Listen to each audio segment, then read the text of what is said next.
Kia ora. In today's news, it's about to become even harder for party pills to be on the market, with the government to introduce an approval regime similar to that imposed on all new medicines. A new regulator is to be set up within the Health Ministry that will test the products, with producers of the legal drugs paying for it. Associate Health Minister Peter Dunn says it will be a lengthy process, with approval likely to take a year or two. For evidence of both the pharmacology and the toxicology risks involved, we'll be looking for evidence of clinical trials, so it won't be a sort of a once-over lightly process. If that deters some people from bringing products to market that they think might not pass muster, well, so be it. Designer drug expert Matt Bowden says the industry can survive, but it'll need to consolidate and become more like the pharmaceutical industry. What it means for parents is that if your kids are out partying and they have a drug overdose, they're probably not going to die. The chances are they'll be back at work on Monday. Councillors are railing against the government's attempts to restrict their activities. At Local Government New Zealand's AGM in Queenstown, they voted unanimously to keep the environmental, social, cultural and economic well-beings in the Local Government Act. President Lawrence Yule says most non-core activities are picked up because of the failure of central government and the private sector to deliver them. However, he says the vast majority of council activity and spending is on water, roading and similar activities. Asset sale protests have made no impact on the Prime Minister.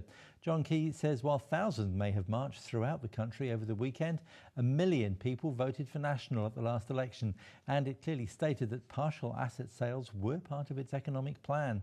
And he's willing to reiterate again that the government may or may not listen to what the Waitangi Tribunal has to say about Māori water rights. I think it's very unlikely that a court would actually say authoritatively that Maori own water, and the reason for that is that the common law position that's been established is that they don't, and that's in a number of jurisdictions. But there's speculation that Māori customary rights allowing for the foreshore and seabed could end up applying to water. This comes as the Waitangi Tribunal continues its urgent hearing on the water rights application from the Māori Council.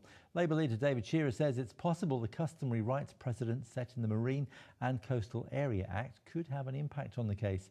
He believes it's something the Waitangi Tribunal may look at when considering its recommendations. So they'll be looking at that and what the government intent was around that, and perhaps applying it to what's going on with fresh water. And if they do that, then there will almost certainly be ruling that customary rights are indeed a valid thing to be claiming for. It's believed the Whanganui River won't rise as high as initially expected. River Road residents have been warned and evacuation plans have been prepared. However, authorities no longer believe it will be as bad as they thought. The river's around 8 metres at Pipiriki and is unlikely to rise higher than 11 metres. District Council spokesman Mac Benjamin says there won't be much impact in town at all. Meanwhile, Met Service says the wind and rain of recent days is just about over.